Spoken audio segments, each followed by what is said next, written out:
Welcome to our breastfeeding guide. In this quick tutorial, we'll show you how to use a breast pump effectively and safely. Whether you're a new mom or just need a refresher, this video is for you. Step 1. Choose the right pump. There are manual pumps and electric pumps. Manual pumps are portable, while electric pumps are faster and more efficient. Choose what works best for your lifestyle and comfort. Step 2. Clean and assemble. Before every use, wash your hands and ensure the pump parts are clean and dry. Follow the manufacturer's instructions to assemble the pump correctly. Step 3. Find a comfortable spot. Sit in a comfortable, quiet place.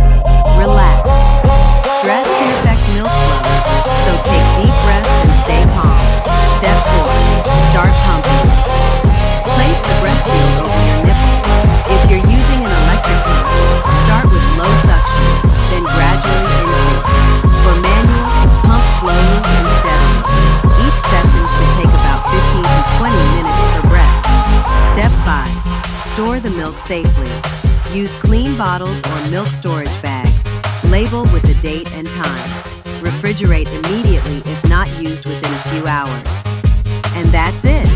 With practice, pumping becomes easier and helps you manage breastfeeding anytime, anywhere. Don't forget to like, share, and subscribe for more baby care tips.